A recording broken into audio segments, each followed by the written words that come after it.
All right, well, I'm here to talk about something pretty exciting, which is public records. It's a lot of pieces of paper. So government produces a treasure trove of valuable information every day. These can range from birth certificates to deeds to things like city council minutes, restaurant inspections, contracts, and tons of emails exchanged between government employees. When the government wants us to submit information to it, we're expected to do that in a timely fashion. But when we want to request information from the government, we are told to get in line. And I mean that quite literally. This is a ticket from Alameda County right here. This is a frustrating situation because these documents are valuable for businesses who are making decisions and for citizens who want to engage in policy debates. This is the filing system that's used by many governments. This is from an actual agency in California, in the Bay Area. It's a very sophisticated database.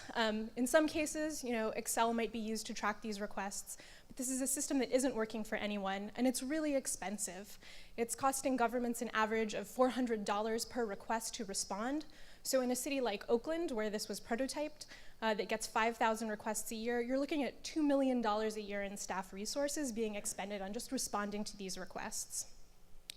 So we built NextRequest to move this very paper-based process to the web to bring efficiency, transparency, and responsiveness to the process. So we're able to spin up a site instantly, and it allows people to see all of the requests that have come in.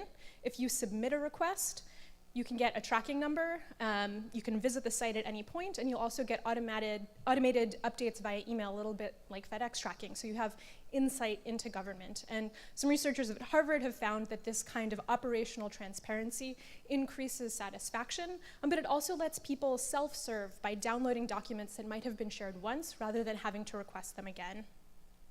And on the government side, we also offer analytics in real time on how agencies are performing, not just as a whole, but department by department, which allows them to immediately shift resources as necessary, as well as share best practices between themselves and with other people.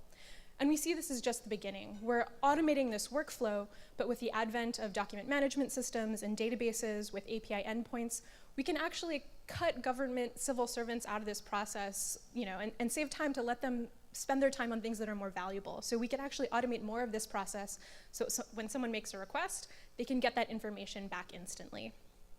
So we just launched publicly in June.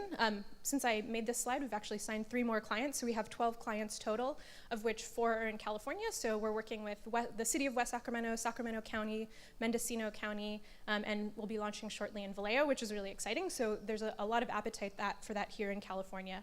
And one of the reasons for that is that there are new state laws like Proposition 42, which passed last year, which mandate increased transparency, but also shift the costs of compliance from the state to the local level. So this is becoming more and more expensive, particularly in light of the fact that people are increasingly civically engaged, which is fantastic, but request volumes are increasing. In some agencies, they're doubling year over year. And the result of that disorganization and lack of compliance is a record number of lawsuits, which means more costs stacking up. So agencies are hungry for a solution like this. So California has a lot of government agencies, obviously, but across the country, there are more than 90,000 local governments. As I mentioned, we're in 12 agencies right now. They're paying anywhere from $5,000 to $50,000 a year for a subscription. So this is a pretty big market size, and that's just at the local level. We're already talking to state agencies who face the same challenges.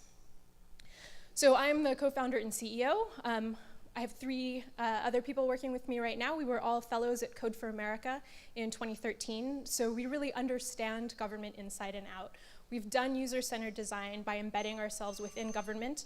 We continue to get feedback from both government users, but also from the public on ways that we can improve, and we're really excited to be building this platform out. And we were actually recognized in 2013 as having built the Civic Tech App of the Year, so we're pretty confident this is something that's going to be successful.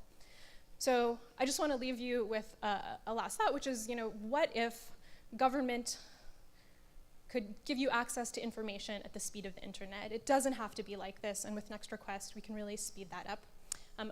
Like everyone else, I'll be across the street, so happy to give you a demo of the application, and if you're interested in investing, we're starting to raise a round, so we'd love to talk to you about that as well.